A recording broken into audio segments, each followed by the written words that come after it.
Olá, bom dia, bem-vindos à Teórica 17 de LAP. Bem, a aula de hoje é específica sobre a linguagem C, é mais uma aula sobre C. E o tema de hoje são bibliotecas. E eu quero começar já por uma noção importante que se aplica não só ao C, mas a todas as linguagens, que é o seguinte: quem define uma linguagem nova tem a possibilidade de definir cada mecanismo ou na biblioteca ou ao nível da própria linguagem.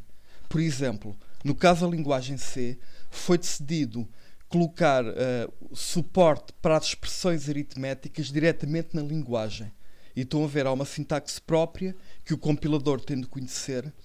Se tivesse sido decidido colocar suporte para as expressões aritméticas ao nível das bibliotecas, não da linguagem, então isto já não se poderia escrever. Teríamos que escrever qualquer coisa deste género. Estão a ver? Eu estou a usar a sintaxe geral de chamada de função. Quer dizer que haveria uma função de biblioteca para somar dois inteiros e eu estaria a chamar essa função usando a sintaxe geral de chamada de função. Pronto. Mas no caso da aritmética, pronto, em C há suporte ao nível da linguagem.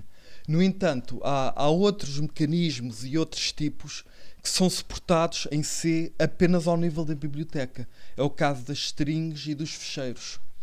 Estão a ver? Curiosamente, por exemplo, fecheiros, em Pascal e noutras linguagens, o suporte é ao nível da linguagem. Portanto, há mesmo construções sintáticas para fazer input-output em Pascal. Estão a ver? Em C não.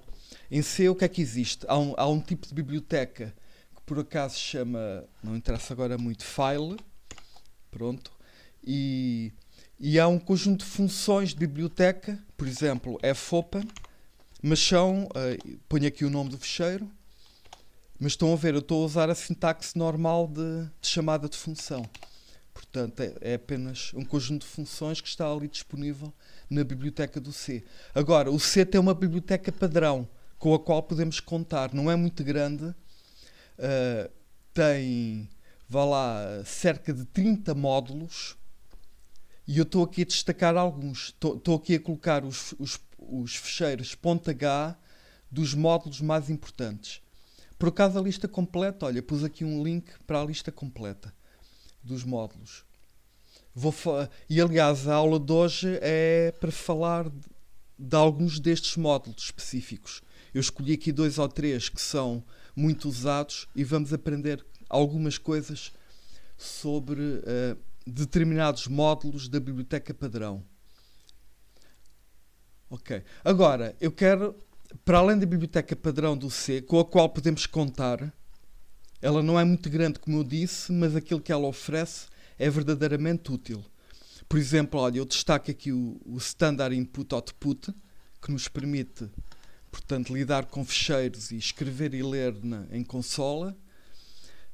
Strings, matemática, há aqui vários módulos importantes. Agora, convém saber uma coisa: quem programa em C tem acesso a outras bibliotecas para além da biblioteca padrão. E a verdade é que há imensas bibliotecas disponíveis. Há milhões de programadores, ou dezenas de milhões de programadores de C em todo o mundo, e há muitos que resolvem problemas assim essenciais, complexos, e colocam a solução numa biblioteca para ser fácil de usar noutros programas. Pronto. Eu tenho aqui uma pequena lista de algumas bibliotecas que estão disponíveis para C, que já não fazem parte da biblioteca padrão do C, mas estão disponíveis para ser usadas. Aliás, são bibliotecas de código aberto. Portanto, dá para fazer download do código, examinar o código e para usar à vontade, sem ter que pagar nenhuma licença também. Mas há mesmo muitas bibliotecas. Olha, eu acho que, por curiosidade, isto que eu estou aqui a usar é o sistema Linux, e eu digo já que o Linux tem centenas de bibliotecas instaladas, e elas estão instaladas como eu digo aqui, tipicamente é aqui no diretoria /lib. Ok, há aqui algumas subdiretorias, asterisco / asterisco, pronto, há aqui mesmo bastantes coisas, mas mais ainda é no /user /lib. Estão a ver? Aqui há bastantes bibliotecas, mas há aqui diretorias com subdiretorias, etc. Já agora, ver uma coisa, libc, não, find libc. Olha, cá está. Onde é que está? libc. Esta é a biblioteca padrão do C, que está aqui disponível para ser chamada. Chama-se libc, em termos de fecheiro. Agora, o que eu quero dizer, antes de falar das tais bibliotecas concretas, dos tais módulos concretos da biblioteca padrão do C, eu quero dizer como é que nós, em geral, lidamos com bibliotecas num programa. Olha, eu estou aqui a representar uma situação complexa.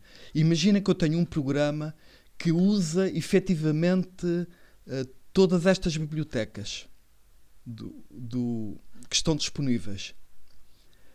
Pronto, eu no meu programa tenho que fazer vários includes, porque cada biblioteca ou cada módulo de uma biblioteca, em princípio, terá um fecheiro de interface que eu estou a usar. Olha, eu, por exemplo, estou aqui a usar, vê-se que estou a usar input-output no meu programa, estou a usar operações da matemática, estou a usar thread, estou a usar criptografia, estou a ver, com passwords codificadas, e estou aqui a usar uma biblioteca bastante popular, que é o glib, que é uma biblioteca imensa, que tem operações sobre a rede, dá para criar sockets, etc., na rede, aceder a sites remotos, tem operações gráficas, pronto. Aliás, esta biblioteca inicialmente foi feita para desenvolver um ambiente gráfico, um dos ambientes gráficos do Linux, o ambiente que se chama GNOME.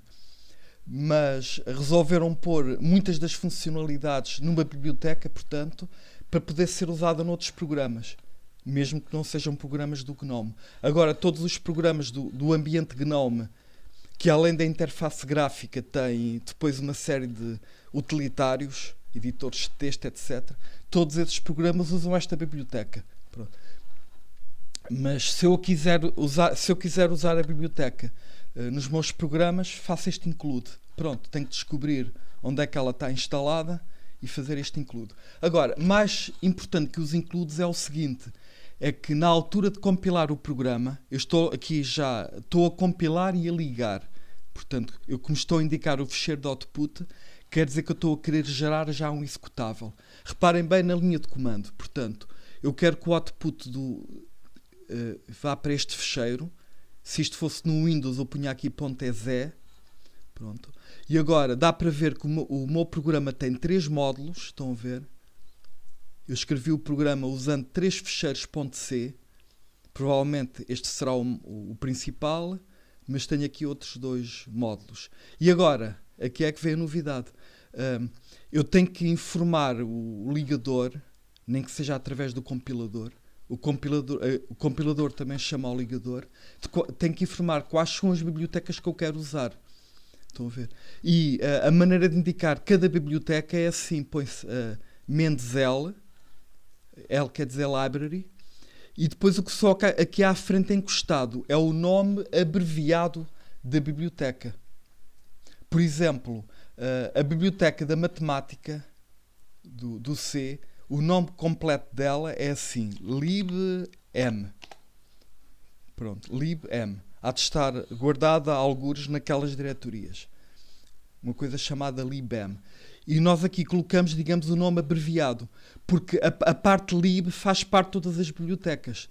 Por exemplo, há uma biblioteca que se chama, em fecheiro, libcrypt, libthread, libisto, libaquilo. Pronto. Nós omitimos a parte do lib e colocamos aqui só a parte importante do nome. Pronto. E neste caso... Agora reparem, eu para usar mesmo as operações de matemática, eu tenho que definir isto. Querem ver aqui um exemplo? Olha, tenho aqui um projeto que eu já criei para a aula de hoje E vamos aqui fazer uma experiência com a matemática. Olha, vou definir aqui uma variável double D. Pronto, vou ler o valor do teclado. Scan, como é que é?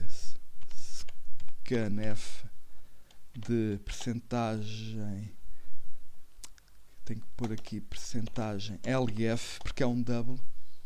Se fosse um float era só F. E agora que ponho aqui percentagem D. Pronto, estou a passar o endereço. E agora vou imprimir a raiz quadrada do D. Eu não tinha dito isto, mas era a minha intenção logo. A percentagem F barra N SQRT de D. Pronto. Ele está aqui a dar o warning, mas ok, vou tentar correr. Ok, deu erros. Vamos ver os erros. O primeiro está a dizer que o D não está a ser usado. Ok, por acaso está. Está aqui um problema com uma string que está mal fechada. Ele tem razão. Ele tem sempre razão, o compilador. Cancel. Ok. E cá está, olha, ele está-se a queixar que não conhece a função square root. Pronto, estou a ver. Se o square root fizesse parte da linguagem, o compilador de C já conheceria o square root, mas não faz parte da linguagem. Faz parte de uma biblioteca externa, cujo uso será opcional. Eu, como neste caso quero mesmo usar a biblioteca, o primeiro passo é este. Tenho que fazer include da interface. Pronto. E alguma coisa já irá melhorar, com certeza. Ok, não há aqui diferença. Mas porquê? É porque agora está a faltar aqui, ao compilar o programa, está a faltar esta informação. Temos que indicar que queremos usar aquela biblioteca. E, ok, na linha de comando é fácil, é só escrever aquilo. Aqui num projeto Eclipse, tem que ser aqui ao projeto. Isto não está explicado na aula, portanto, não está ali no texto. Onde é que se vai aqui?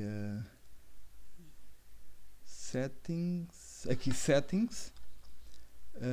Dialeto. Olha, estou a usar. Já agora vou pôr o Standard 11. E é aqui no Linker. Libraries. É aqui. É aqui que nós indicamos as bibliotecas a usar. Estão a ver aqui o Menzel. Vou criar aqui uma entrada e escrevo só M. Pronto, fica assim M. Portanto, está implícito. Ele na linha de comando, que internamente o Eclipse, para compilar e ligar o programa, vai gerar uma linha de comando e ele vai lá colocar o Menzel e M. Esperemos, vamos confirmar se isto agora corre. Ok, está a correr. Ele está à espera do input. Olha, eu vou pôr 25.0. Lá está, a resposta é 5. A raiz quadrada de 25 é 5. Portanto, aparentemente funcionou bem. Portanto, tive que fazer esta ginástica toda para conseguir chamar a raiz quadrada. E seria igual para todas as outras coisas. Se eu quisesse usar mais bibliotecas, era questão de incluir mais entradas na configuração das bibliotecas. Pronto, isto foi uma conversa geral sobre bibliotecas em C. Agora, eu quero falar um bocadinho sobre várias bibliotecas específicas, não muito, mas, por exemplo, aquilo que eu vou falar na aula de hoje poderá dar algum jeito para o projeto, que já não falta muito. Aliás, o enunciado vai sair no final desta semana. E, portanto, olha, estão aqui... Há uma biblioteca sobre input-output cujo fecheiro header é esta, e estão aqui as entidades mais importantes que estão lá definidas. Por exemplo, a operação fopen, para ganhar acesso, para abrir um fecheiro, ou para escrita ou para leitura. Pronto. O printf aparece aqui. Conhecido. Ok, matemática.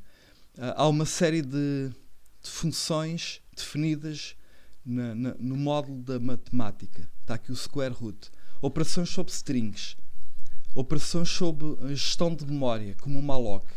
Pronto. Isto é um apanhado geral. Mas agora, eu quero falar com relativo pormenor de alguns módulos da biblioteca padrão.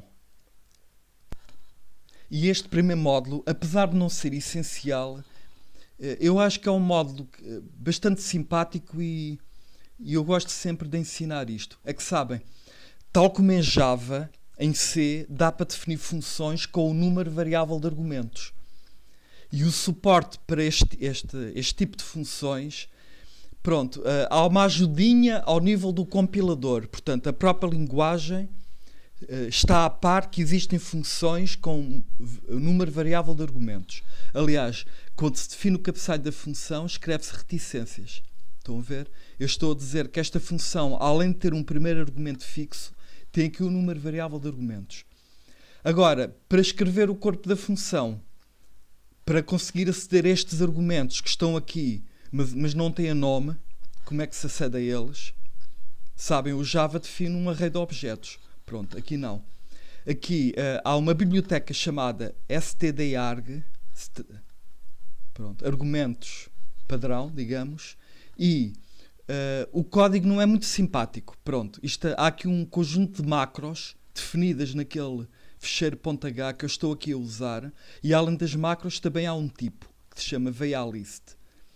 Mas pronto, uma pessoa aprende a fazer isto, que é, há uma inicialização, temos de definir um valor do tipo VAList. Isto internamente vai ser um apontador que vai navegar na sucessão de argumentos. Para inicializar o apontador, faz isto aqui. Estão a ver? É usado com base no n. Reparem, é obrigatório haver pelo menos um argumento. Internamente é feita aqui uma coisa muito habilidosa, porque havendo acesso àquele n, o próprio VAStart fica a saber a zona de memória, obtém o endereço do n, pronto, e a partir do endereço do n, ele sabe que os outros argumentos estão arrumados exatamente ao lado. E, portanto, ele vai navegar a baixo nível com este VA.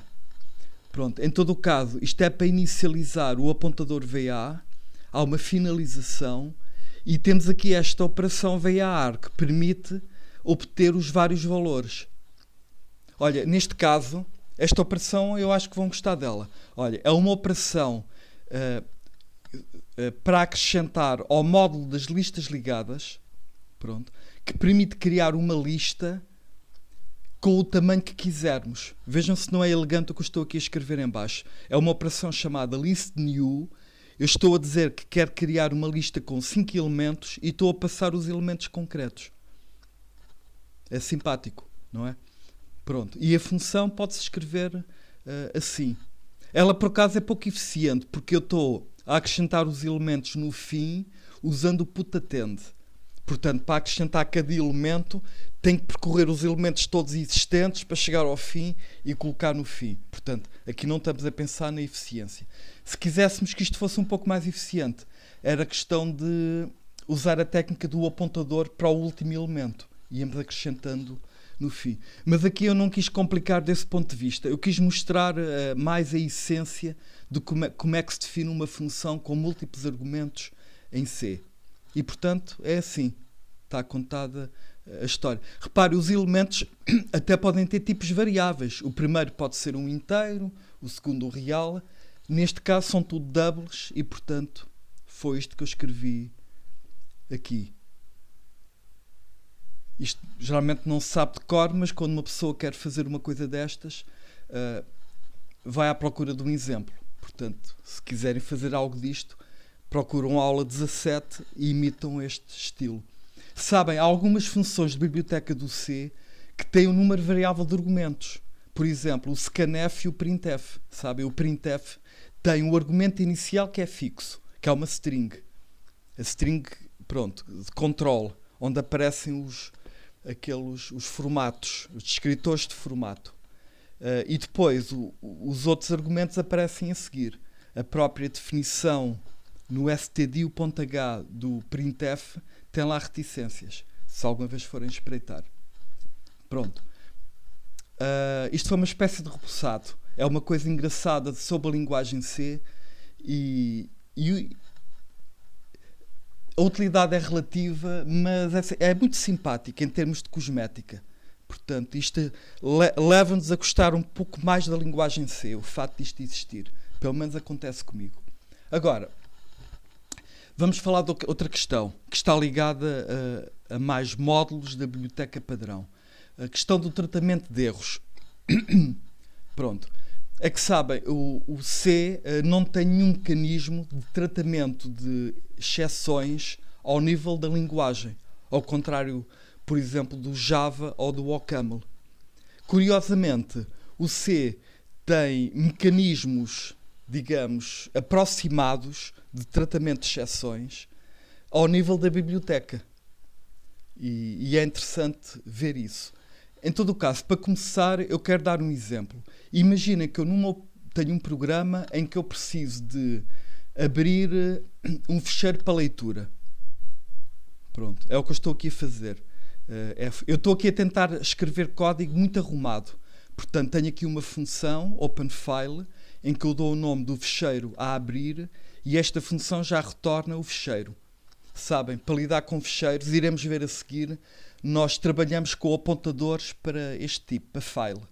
Isto é a representação interna do ficheiro. Se fosse Java, seria uma stream, que era um objeto. Se fosse OCaml, seria um canal. Aqui é um file asterisco. É o objeto interno que funciona como intermediário para aceder a uma entidade exterior. Porque o ficheiro está ou no disco ou numa pen, o que for. Pronto. Mas agora, o fopen, se tudo correr bem, ele vai abrir o ficheiro e vai colocar aqui no F um apontador para o descritor de ficheiro que foi criado internamente. Pronto. Agora, se o ficheiro não pudesse ser aberto, por exemplo, porque não existe ou, nenhum ficheiro com aquele nome, ou não há direitos de leitura, coisas do género, então o fopen produz um valor especial que é null.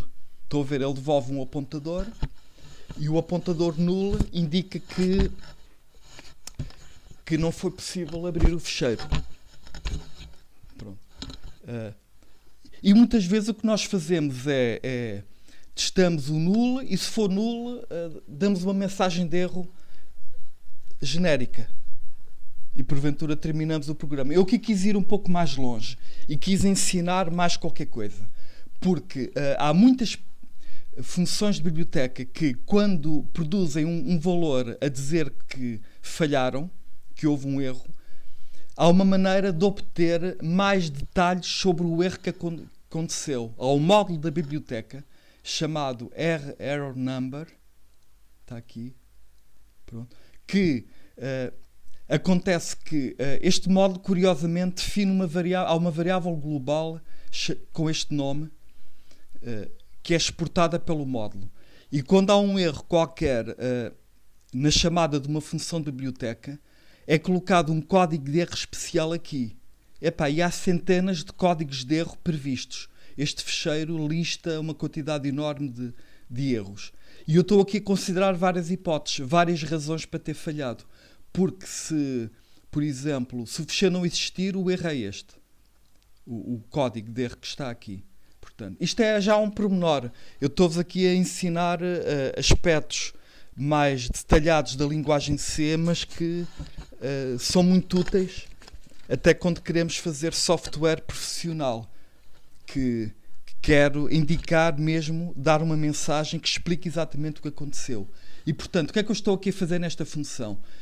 Se tudo correr bem, o fopen produz um valor, um apontador normal, que é guardado no F e é retornado pela função. Se ocorrer null, se a função produzir null, é porque não foi possível abrir o ficheiro para leitura. Eu estou a abrir para leitura. Não, para escrita. O W quer dizer escrita. Portanto, olha, até, por exemplo, o disco podia estar cheio. Outra razão para não poder abrir. E neste caso, eu decidi escrever na consola uma mensagem de erro e terminar imediatamente a execução do programa. Portanto, se eu não conseguir abrir o ficheiro, eu aqui estou logo a desistir da execução. Pronto. O que talvez não seja o ideal, reparem, porque se o ficheiro não pudesse ser aberto, eu já decidi que o programa vai terminar imediatamente. E se calhar eu preferia dar ao programador a possibilidade de decidir o que fazer. Mas pronto, é uma decisão aqui e é uma tentativa de arrumar o código, ter o código arrumado.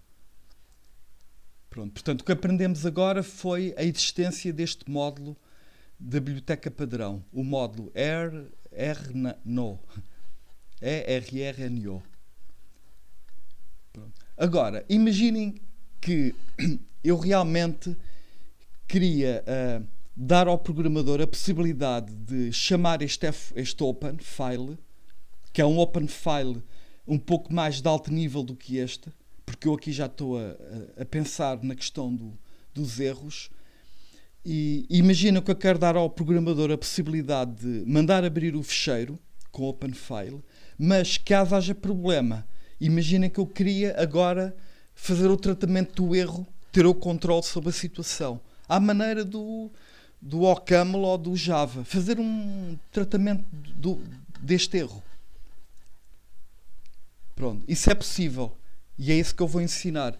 Basicamente, aquilo que eu vou agora ensinar, digamos, é como é que se trabalha com este outro módulo da biblioteca padrão. Há o módulo chamado setJump, que é um módulo muito interessante, que basicamente ele contém a essência do tratamento de exceções. Aliás, deixem-me dizer, o tratamento de exceções em Java e em OCaml está implementado em cima deste módulo. Está mesmo, porque essas linguagens, em última análise, acabam por estar implementadas em C. Pelo menos parcialmente. E também, por exemplo, o tratamento de exceções do C++ também está implementado em cima do setJump. Ok, como é que isto funciona? Para já aviso que está aqui envolvido um mecanismo de relativo baixo nível. Mas funciona. É assim, olha, o setJump define 3 coisas. Há 3 coisas que é preciso saber. A primeira é este tipo. Ele define aqui um tipo de dados novo, chamado jump buffer, que eu até posso revelar um pouco em que é que isto consiste. É um pequeno bloco de memória que tem para aí uma dezena de words, ainda é grandinho, entre 10 e 20 words, em que o que se pretende guardar aqui é parte do estado da máquina. Olha, é guardado o program counter, alguns registros do CPU, outros, o stack pointer. Há uma série de coisas que são aqui guardadas. Não é o estado da máquina todo, porque o estado da máquina envolve toda a memória do computador, que pode ter vários gigas. Não, mas são alguns registros-chave do processador. Porque aqui a ideia vai ser guardar o estado da máquina para depois repor. Já vão ver como é que isto acontece. Olha, ou vamos ver o exemplo, ver como isto está organizado. Olha, a função open é parecida com a anterior, mas neste caso, perante um erro de abertura de ficheiro, ela, em vez de decidir dar uma mensagem de erro e abortar imediatamente a execução, não, faz esta coisa long jump. O problema é que agora, para explicar o long jump, preciso de explicar outra coisa antes. Portanto, vamos adiar isto. Ok, vamos ver aqui o main. Reparem bem, eu aqui vou chamar o open file, aquela função. E antes de chamar o open file, eu fiz a chamada do setJump. O que é que este setJump faz? Faz uma coisa bem interessante. Ele vai registar nesta variável global informação, parte do estado da máquina. Vai guardar então vários registros do processador. Fica aqui tudo guardado. Estão a ver? E continua a execução, normalmente. Já agora, o setJump, quando é chamado, produz sempre 0. E, portanto, isto é complicadinho, mas tentem manter-se, acompanhar o que eu vou dizer. Porque no final a conclusão vai ser bastante simples. Portanto, o setJump é chamado, guarda parte do estado da máquina no buffer e produz 0. Então, vamos correr o código. Ele entra aqui, faz o open e se correr tudo bem, isto vai até ao fim. Ele usa o ficheiro para fazer o que tiver de fazer, faz o close do ficheiro e o break. Portanto, isto é o tratamento, vai lá, do código, é o caso normal, em que corre tudo bem. Agora, vamos supor que o ficheiro não pode ser aberto. Agora vai acontecer aqui magia, digamos, porque, estou a ver, este long jump o que é que faz? Ele repõe o estado de vários registros do CPU em função do que ficou aqui guardado. Ou seja, instantaneamente, ao repor o estado de vários registros do CPU, voltamos à situação original em que estamos a fazer o set jump. Estão a ver? É bastante curioso. Portanto, nós aqui guardamos o estado da máquina e aqui estamos a repô-lo. E, portanto, magicamente estamos a voltar ao passado e estamos novamente aqui. Só com uma diferença, que agora o resultado não é 0. Na chamada inicial isto produz 0. Quando voltamos, digamos, ao passado e voltamos aqui outra vez ao set jump, em virtude do long jump, o resultado já não é 0. O valor é o valor passado aqui. E eu aqui estou a ver, estou aqui habilidosamente a tentar, isto é um pouco artístico, estou a passar o código do erro. E o código do erro estou agora a tratá-lo aqui. Portanto, em retrospectivo, o que é que nós fizemos aqui? Fizemos o set jump para preparar a utilização deste jump buffer. Pronto. Mas o caso do 0, isto é muito parecido com o try e o try with do OCaml ou o try catch do Java. Porque este é o caso, digamos, normal. Portanto, em que correu tudo bem. E reparem, este código não se preocupa com a possibilidade de haver erros. Aqui este código é pensado pela positiva. E agora, caso haja problemas, os problemas são tratados aqui ao lado. Estão a ver? Portanto, a máquina, quando executa isto, está aqui a fazer uma ginástica um pouco complicada, estão a ver? Porque... mas a parte realmente engraçada disto é que há aqui uma operação, long jump, que permite, de certa maneira, regressar ao passado. Não é completamente, porque se eu, entretanto, tiver aqui alterado variáveis globais, etc., o valor dessas variáveis não é reposto. Portanto, é preciso cuidado. Mas, se a operação que provoca o long jump for logo aqui a primeira, e, entretanto, eu não tiver alterado mais nada, isto funciona bastante bem. E, portanto, olhem, se quiserem fazer tratamento de exceções em C de forma sofisticada, podem imitar isto. Isto não é muito frequente. As pessoas em C geralmente fazem o fopen e tratam logo ali o erro. Pronto. Mas isto também não tem mal e é bastante elegante. Portanto revelei-vos aqui uma biblioteca do C que muitas pessoas não conhecem, mas estão a ver, vale a pena conhecer isto. E até porque, eu repito, o tratamento de exceções em muitas linguagens, porque a maior parte das linguagens estão implementadas em C, é uma das vantagens de saber C, é porque o C é usado para implementar a maior parte das linguagens, e tratamento de exceções na maioria das linguagens acaba por assentar exatamente nesta biblioteca do C, que é uma biblioteca muito antiga, é um clássico, já vem dos anos 80. Pronto.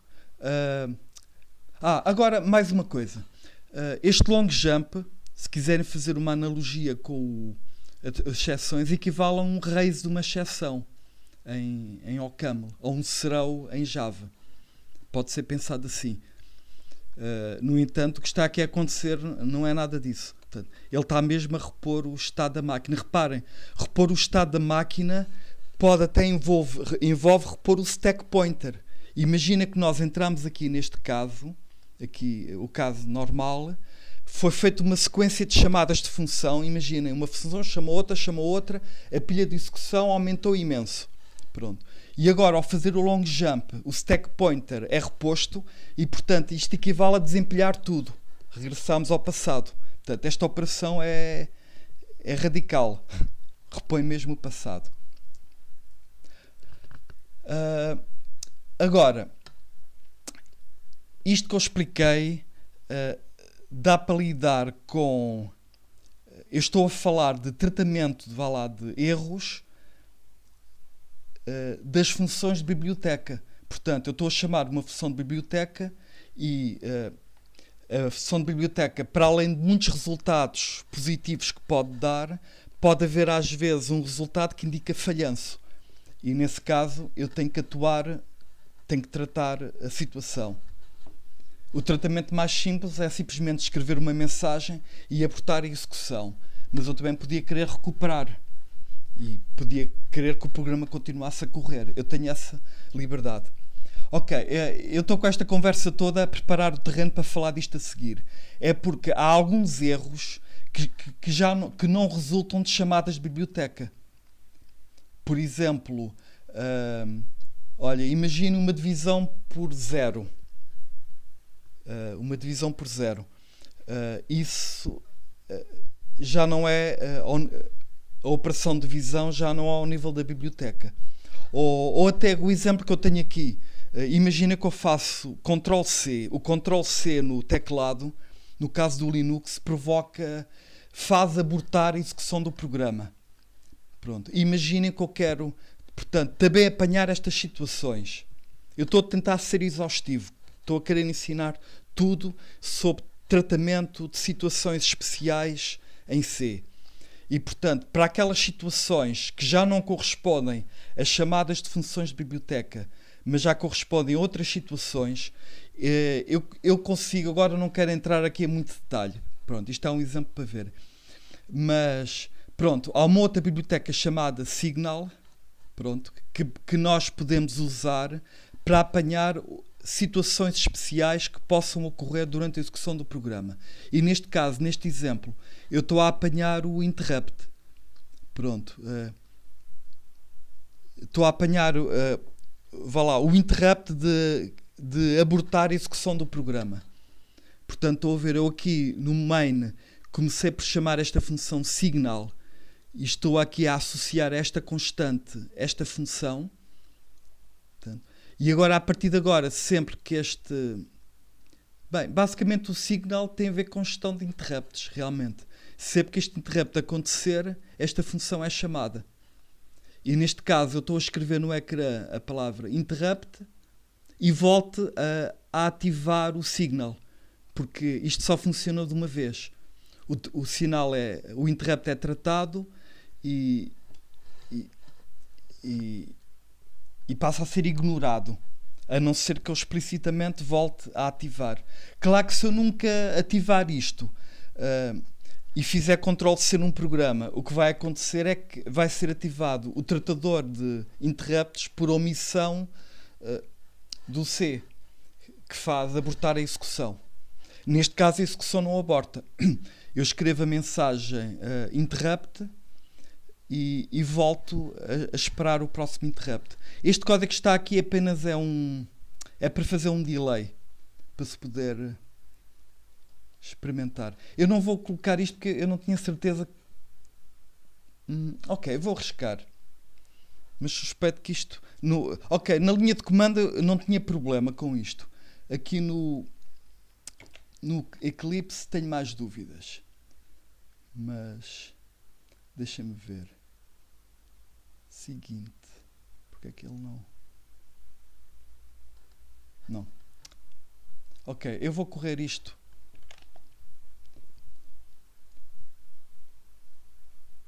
Agora, sim, eu não experimentei isto previamente. Agora, eu estou habituado a usar o Signal, mas por acaso é em projetos geridos com Makefiles e fora. Já agora, aqui uma pequena experiência. Ups, o que é que se passa? É melhor criar um ficheiro novo. B.C. Só para ver se isto funciona ou não. Ok, GCC -O B.C. Ok, compilou. Vou correr o programa B. Ok, Ctrl+C. Ups, ok, já tem que lhe dar tempo. Ctrl+C. Ok, estão a ver? O interrupt está a ser apanhado. E este texto é apenas para o programa estar a correr, porque senão o programa acabava e não se via nada. Portanto, isto funcionou. Não ter funcionado no Eclipse, agora é uma questão que tem a ver com o Eclipse, não nos interessa agora. Eu já suspeitava disto, que ia acontecer. É que eu nunca usei o Signal no contexto do Eclipse. Deve ser uma coisa trivial, apesar de ser estranho. Sim. Ok. Portanto, tratamento. Eu pus aqui a palavra erros porque esta é a nomenclatura que se usa muitas vezes no Linux. Até estão a ver, este módulo chama-se error number. Pronto. Mas, na verdade, este código que eu escrevi aqui já se pode dizer que isto tem o estatuto de tratamento de exceções. Porque aqui conseguimos obter aquilo que se pretende no tratamento de exceções, que é separar o tratamento do código normal dos casos especiais.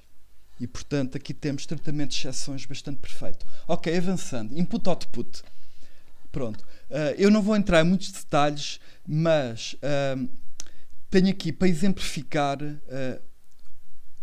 uma operação de cópia de ficheiro implementada de 3 maneiras. Estão a ver? E, portanto, quem examina este código aprende bastante sobre tratamento de ficheiros em C.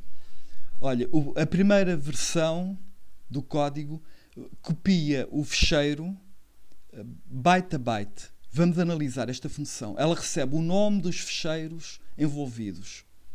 Pronto. Tenho aqui 2 ficheiros, F e G, que digamos são os canais que vamos usar para processar os ficheiros, ou streams. Pronto. Já agora, o nome que isto tem em C é ficheiros internos. Mas eu, por acaso, tenho a mania de chamar isto de canais. Mas ficheiros, pronto. Ou ficheiros. Só.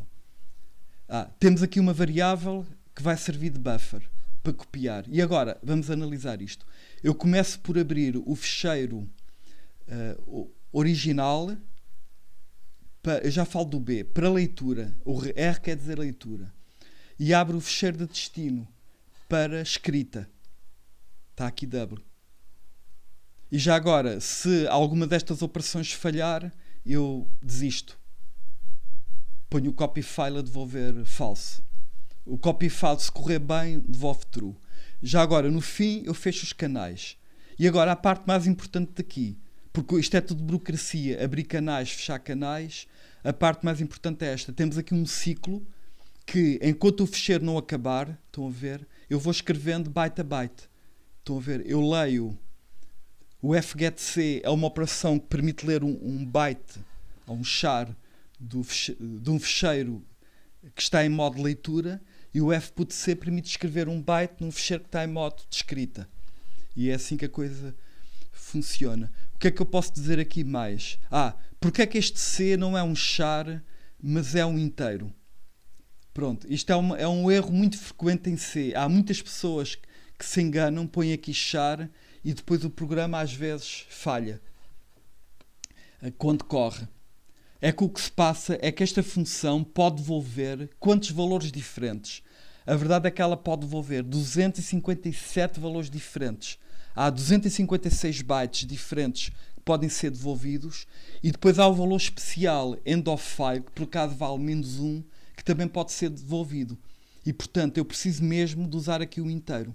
Porque se eu pusesse aqui char, o que é que ia acontecer? Se porventura o byte 255 ocorresse no ficheiro, ele passava a ser confundido com o end of file.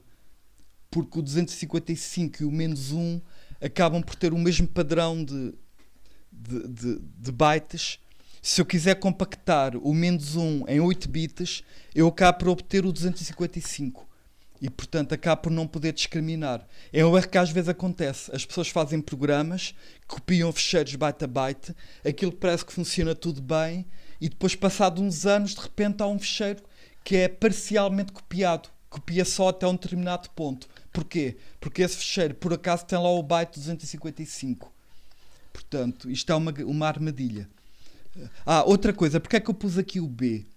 Olha, por acaso, no Linux isto não tem qualquer diferença. Mas isto, por exemplo, é importante para o caso para o Windows. É que sabem, isto tem a ver com a mudança de linha. Enquanto que no Linux a mudança de linha é representada pelo código 10, nos ficheiros de texto em Windows a mudança de linha é representada por 2 bytes. É o 10 e o 13, um a seguir ao outro. Estão a ver? Agora, as operações de leitura de ficheiros, tipicamente, no Windows, por exemplo, quando fazemos o fgetC, quando ele vê o 10 e o 13 de seguida, que é o line feed e o KRS return, ou 10.13 ou 13.10, agora eu não sei de cor. Pronto. O FGTC olha para aqueles dois caracteres e apresenta-os como se fosse apenas um. Apresenta-os como sendo o new line, o que é simpático, para nós podermos fazer processamento de ficheiros sempre da mesma maneira. Eu não quero escrever código diferente no Windows e no Linux. E, portanto, a mudança de linha é representada em sistemas operativos diferentes, de maneiras diferentes, e o próprio C, de certa maneira, esconde isso. Porque o FGTC, perante a mudança de linha, produz aquele /n. Tudo bem. Agora, o problema é que se eu quiser copiar o ficheiro byte a byte, aqui eu quero mesmo separar o 10 do 13. Eu quero ver mesmo o ficheiro em binário. É o que isto quer dizer. Eu quero processar os ficheiros em binário. Portanto, o processamento de ficheiros em C tem uma camada virtual em que alguns caracteres são virtualizados. Por exemplo, a mudança de linha, que é representada por 2 bytes, aparece como sendo apenas 1. Mas se eu quiser mesmo olhar para os bytes, pronto, e para os bits, tenho que pôr ali aquele B.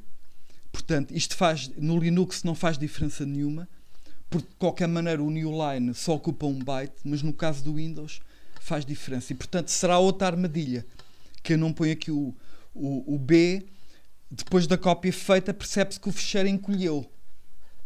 Porquê? Porque e se tentarmos abrir o ficheiro, o ficheiro fica estranho, porque fica uma linha gigante. Ok, eu estou a falar do caso de ficheiros de texto. Claro que este copy file também permite copiar ficheiros de binários, por exemplo, um ficheiro com música. Pronto. E aí também preciso ter lá o B. Não vai aparecer, porventura, um 10 e um 13 de seguida, que também ficam juntos. Pronto. Ok, foi demasiada conversa para uma coisa tão simples. Portanto, cópia de ficheiro byte a byte. Agora, linha a linha. É uma maneira popular. Reparem, a abertura e fecho dos canais é sempre a mesma. Simplesmente agora, como a cópia é feita linha a linha e este código está feito apenas a pensar em ficheiros de texto, aqui eu não preciso de abrir em binário. Já vou explicar porquê. É porque, o FGTS é uma operação que lê a linha completa. Pronto. E acontece que a própria mudança de linha fica registada no fim. Ok, usa-se aqui um buffer, estou a ver, que é um vetor com 1024 caracteres. Pronto. E eu quando leio a linha, ela fica guardada aqui na string esta, S. E a própria mudança de linha fica registada no S. No caso do Windows, fica lá o carres return line feed, 2 caracteres. E agora estou a escrever a linha. E ele escreve a linha até ao fim, incluindo a mudança de linha. Por isso é que eu não precisei de abrir isto em binário. Porque o FGTS, essencialmente, ele aceita as coisas em binário. Ele não tenta esconder a mudança de linha. Ela fica ali à vista. E agora, estou a copiar o ficheiro em blocos de 1024. Este ficheiro aqui tem que ser de texto, atenção. Isto só funciona para ficheiros com linhas. Aqui, novamente, este código já permite copiar ficheiros em binário. Ficheiros binários, por exemplo, um vídeo, uma coisa dessas. Ele está a ser copiado em blocos de 1024. A abertura e fecho é sempre muito igual. E agora estou a usar uma primitiva que se chama...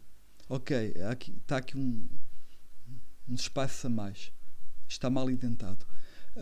Usei uma primitiva que se chama fread, que permite ler a partir de um ficheiro F uma sequência de bytes para um buffer que eu defini aqui. Defini aqui um vetor de caracteres. Neste caso, eu digo o número de unidades que quero ler e o tamanho de cada unidade.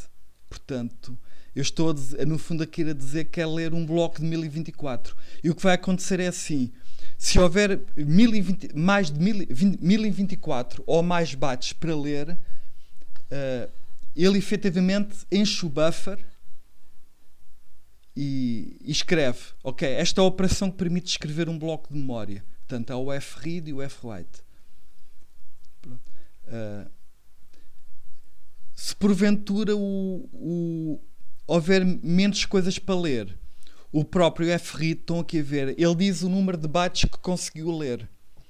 E, portanto, geralmente, a última volta do ciclo, ele já não vai encher o buffer. Agora não vai ler 1024, se calhar vai ler 500, o que for. E, portanto, qualquer que seja o número de bytes que ele leia, é o número de bytes que ele vai escrever. Estão a ver? Ele está a escrever no fecheiro G dados que estão neste buffer e está a escrever este número de unidades, que cada unidade tem tamanho 1, neste caso. E finalmente há de haver uma leitura em que o read vai falhar, porque já não há nada para ler. E neste caso ele produz um valor negativo, ou pelo menos que não, ou zero.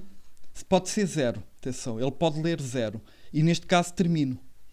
Portanto, ok, eu estive a falar muito, mas isto é para vocês examinarem e perceberem e imitarem. 3 estilos.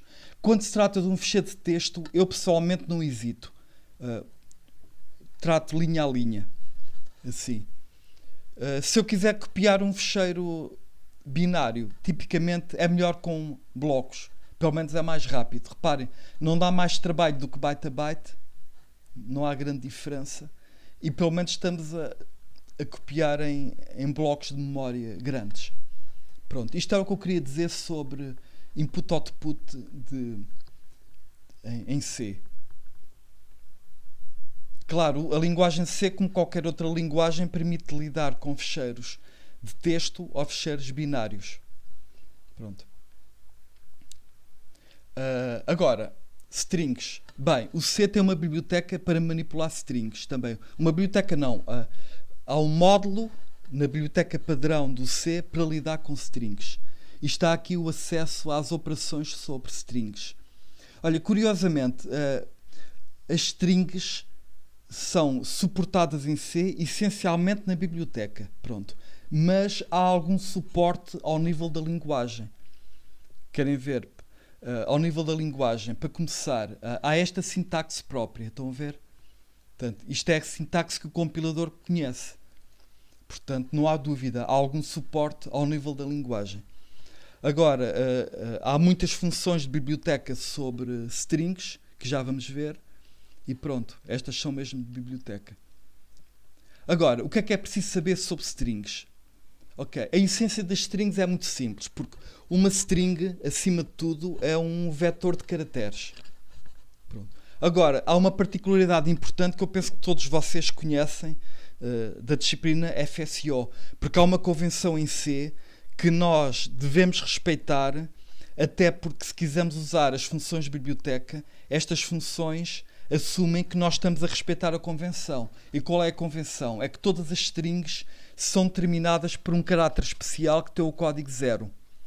Na verdade, esta string, que tem comprimento 3, internamente ocupa 4 bytes. Na memória o que lá está é o O, o L, o A e o nulo. Estão a ver? E, portanto, internamente temos de considerar sempre que aquilo ocupa um pouco mais de espaço. Portanto, porque é que isto é assim? Porque foi decidido. Alguém decidiu representar as strings assim. E eu acho que até não há má ideia. Agora, atendendo a que representação é esta, isto influencia de forma radical o processamento de strings em C. E vamos ver aqui 2 exemplos. Olha, tenho aqui uma função que recebe uma string, estão a ver, que é um vetor de caracteres. Sabem, nós em C, quando passamos um vetor, geralmente passamos o tamanho ao lado. Costuma-se chamar isso até um vetor acompanhado. No caso das strings nunca se passa ao tamanho. Porquê? Porque o próprio tamanho está implicitamente codificado no caráter nulo. Portanto, o que é que esta função faz? Está a contar o número de ocorrências deste char na string. Querem ver? Olha, tinha aqui um contador a 0. E agora, onde é que aparece o nulo? É aqui. Reparem, eu estou a percorrer a string com um índice. Sempre que o strd for o caráter que me interessa, eu somo uma unidade. Estou a somar. Mas quando é que o ciclo acaba? É quando atinjo o caráter nulo. E convém que esteja lá, porque se não tiver, eu agora descarrilo, vou pela memória fora e vou parar quando aparecer o primeiro 0. E se não aparecer, vou ter um segmentation fault. Pronto, porque sai do segmento de memória do processo corrente, tenta aceder à zona de memória do processo ao lado, E o sistema operativo não deixa. Pronto. Por exemplo, olha, esta chamada count, hello, L. Isto vai produzir 2, porque a letra L ocorre 2 vezes. Olha, aqui outra função muito instrutiva. Neste caso, o que eu quero fazer é, eu tenho uma string e quero acrescentar a letra que está guardada no argumento C, quero acrescentar no final. Portanto, eu quero aumentar o comprimento desta string. Vejam bem, eu estou a navegar até ao fim. Portanto, percorro com o índice, vou por aí fora, até atingir o byte que tem o 0. Agora, no sítio em que eu parei, quando o ciclo acaba, o i indica a posição do byte 0. Isto é uma maneira de representar o byte com código, isto é octal 0. Naquele sítio coloco o C. E agora na posição a seguir coloco o código nulo. Estão a ver? Eu aqui estou-me a portar bem. É assim, isto é uma responsabilidade nossa. Quando criamos uma string nova, não nos podemos esquecer de pôr lá o nulo. Porque é um desastre. Se eu me esquecer... Vá lá, quando nós nos esquecemos, é um erro tão notório que o programa geralmente vai estourar. De repente a string ficou gigante, porque agora acaba por abarcar toda a memória que vem por aí fora, e portanto, pronto, mas assim está correto. Acrescentei a coisa no final. Agora é importante, estão a ver, que a própria string original que foi passada aqui como argumento, que tenha espaço para aquilo caber. Porque se não houver espaço, vai também correr mal. Eu vou escrever isto já na variável ao lado. E infelizmente em C não estoura. Se eu ao escrever num vetor usar o índice errado, eu acabo de escrever na variável ao lado e estou a destruir o valor de outra variável e o programa continua a correr. E se eu tiver sorte, aquela variável estragada agora vai ter um efeito radical e vai fazer o programa estourar, se eu tiver sorte. Pronto, porque ter sorte é percebermos que o programa está errado, não é? É o que nós queremos. Se um programa está errado, nós queremos saber. E agradecemos um bom estouro para saber isso. Agora, olha, isto é um pormenor agora. Para processar strings há 2 estilos que podem ser usados e os 2 são bons. Eu não tenho nada contra um ou outro. Aqui eu estou a processar de uma maneira, digamos, mais naive. Estou a usar a notação de vetor. Estou a usar o índice e vetores. Aqui estou a processar usando apontadores. Estou a ver. Por exemplo, para contar os caracteres aqui, estou a usar um apontador em vez de um inteiro. Estou a pôr o apontador a apontar para o início da string. Enquanto não chega ao fim, vou avançando com o apontador. E sempre que encontro o C, sou-me uma unidade. Eu acho que ambas são equivalentes e são ambas legíveis. Esta é um bocadinho mais eficiente, talvez 10% mais eficiente. Pronto, mas não faz muita diferença, realmente, 10%. Porque é que esta é mais eficiente? Porque reparem, apesar de tudo, aqui, sempre que eu acedo à memória, estou a fazer uma soma. Estou a somar um apontador com o inteiro. E essa conta não é feita aqui. Portanto, aqui em cada volta há uma soma que é feita que aqui não é feita. Por isso há menos trabalho. Agora, se incluírem o header string.h, têm acesso a uma quantidade de funções úteis e eu não as vou descrever agora com pormenor. Aliás, uma maneira de obter informação sobre elas é usar o próprio manual. Quer dizer, man, por exemplo, string copy. Pronto, e está aqui a descrição do string copy. Quit. Ups. Mas elas estão aqui listadas porque são realmente muito usadas com muita frequência. Olha, esta função permite determinar o comprimento de uma string. Portanto, esta função internamente percorre a string à procura do nulo e vai contando pelo caminho o número de bytes. Olha, esta permite concatenar uma string no final de outra. Esta permite comparar 2 strings. É compare. Já agora o resultado ou é negativo, ou é 0, ou é positivo. É negativo se a primeira string for mais pequena que a segunda, 0 se forem iguais e positivo se for ao contrário. Portanto, se este for maior. Isto permite copiar uma string para cima de outra. Pronto. E depois há aqui variações. Por exemplo, este está a copiar uma string para cima de outra, mas copia no máximo n bytes. Portanto, copia apenas a string source parcialmente. Só copia parte, os primeiros n bytes. Claro que se a string for mais pequena do que n bytes, a cópia também acontece. Mas, estão a ver, vejam aqui duas maneiras de fazer uma cópia. Uma maneira interessante é esta. Eu estou a copiar a string olá para aquele vetor A. Uma maneira mais simpática é usar o string copy, que é o que toda a gente usa. Portanto, strings. E para acabar, que eu estou a acabar, output formatado. Porque é que eu estou a falar disto? Porque isto é também algo que é muito útil nos programas. Especialmente quando queremos produzir output formatado, por exemplo, queremos fazer tabelas. Eu não quero agora estar aqui a falar muito tempo, mas reparem, acontece, deixem-me ver aqui uns exemplos. Olha, por exemplo, já agora, uma maneira de obter esta informação é fazer aqui man printf. Penso eu. Não, por acaso não. Quit. Está aqui. Informação sobre formatos, salvo erro. Cá está. Não. Cá está. Descritores de formato. Para os reais temos o F, o G, por aí adiante. E depois ele te explica uma série de detalhes que eu aqui... eu não estou a escrever as regras, estou apenas a dar exemplos. Olha, por exemplo, vocês conhecem o percentagem D, que é um descritor de formato que indica que eu quero imprimir um valor inteiro em formato decimal. Olha, eu posso colocar aqui um inteiro e neste caso estou a dizer que quero escrever o número, neste caso 9999, num campo de 10 alinhado à direita. Aliás, olha, eu vou-vos... Deixa eu ver, este programa está completo, acho que sim. Eu vou provar que isto funciona. Vamos a ver. Espero que corra bem. O que é que está aqui? É um include. Save. Run.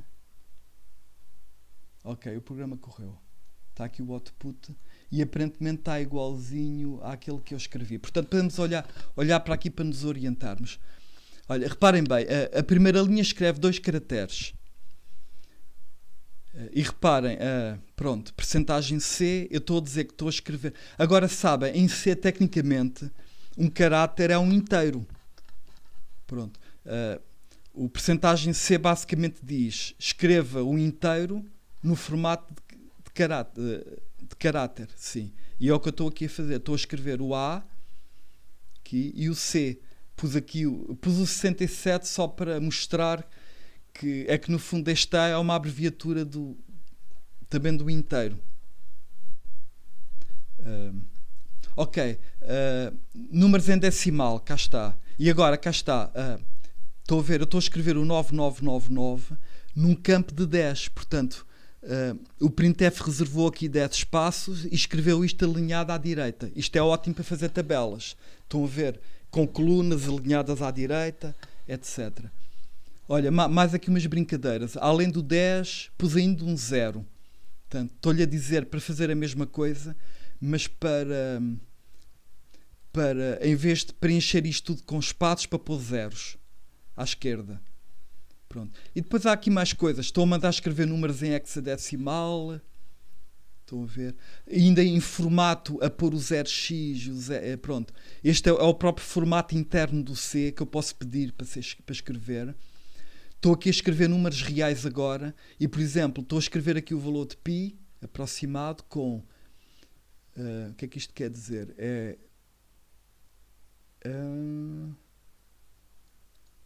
Tá bem. É que 2 casas decimais e estou a reservar 4 espaços para a escrita. Pronto. Estou aqui olha, por exemplo, este valor, o segundo. Estou a escrever π com 0 casas decimais. Estão a ver 0. E ele escreveu. O que é que ele escreveu aqui? Epá, isto está errado. 1, 2...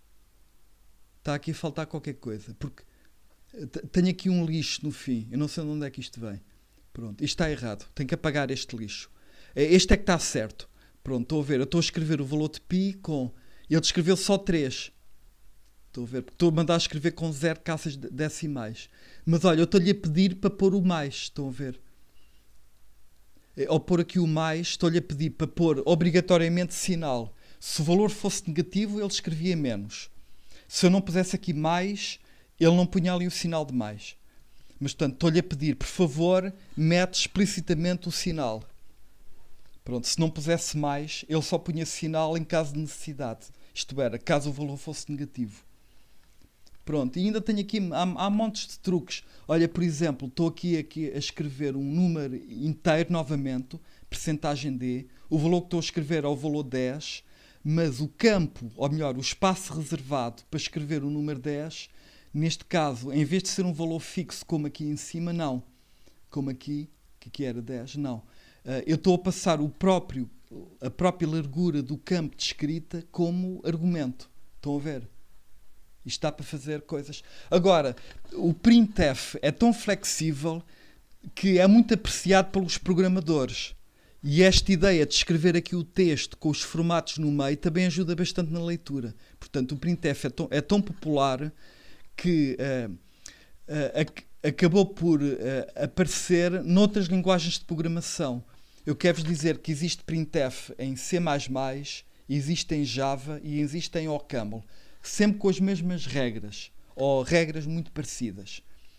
E, portanto, podemos contar... Em Java, o printf é chamado assim. Estou a ver, a linguagem C influencia outras linguagens de forma positiva. Pronto. Em OCaml há um módulo de biblioteca chamado printf que define esta função printf, que se escreve assim. Pronto. E também há input formatado. Pronto. Aqui as variações são muito menores, porque é quando está em causa output é que podemos querer formatar. Input, basicamente, queremos ler ou inteiro, ou real, outra coisa qualquer. Olha, eu estou aqui a ler uma string. Uma coisa importante é que... já vou dizer, a string. E aqui estou a ler um inteiro. Reparem, eu quando leio um inteiro tenho que passar um apontador, porque o parâmetro é de saída. Mas quando passo uma string, já não ponho aqui o i comercial. Porquê? Porque o próprio nome da string já é um apontador. Infelizmente, nós temos que pensar nisto. Se eu puser aqui um i comercial, não dá erro de compilação. Se tiver sorte, tenho um warning. Pronto. Mas não dá erro de compilação e depois o programa vai estourar. Porque eu, em vez de passar a string, para ele colocar aqui o resultado da leitura, não. Estou a passar o próprio endereço da variável str. E depois ele vai querer escrever o texto no sítio onde devia estar um apontador. Enfim, dá maior confusão.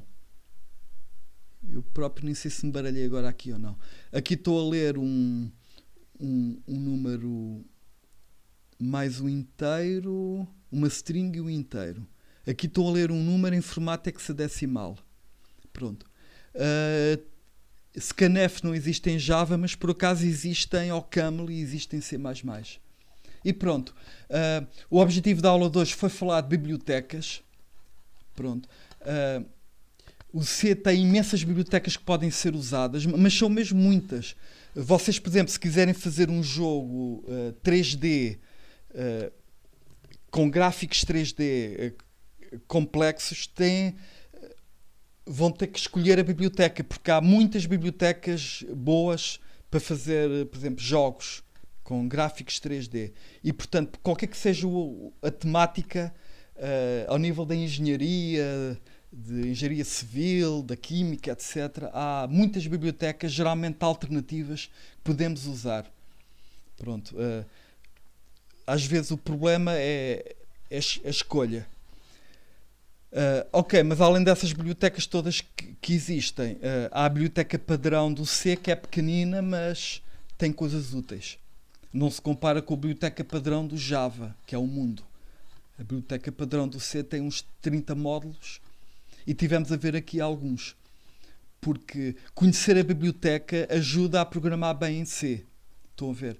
E isto que eu estou, esta informação que estou a dar, isto não é para estudar e para decorar, nada disso. Mas podem consultar quando fizerem o projeto. Está aqui mais para consulta, até para consulta futura.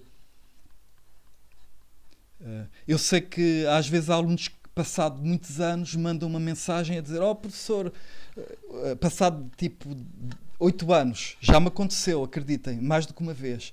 Deu muito jeito, fui à sua aula, não sei o que, tirar uma dúvida."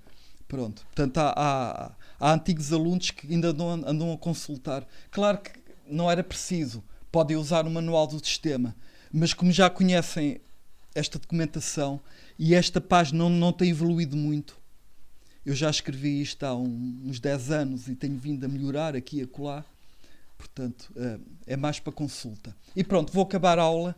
Muito obrigado, resto bom dia, está bem?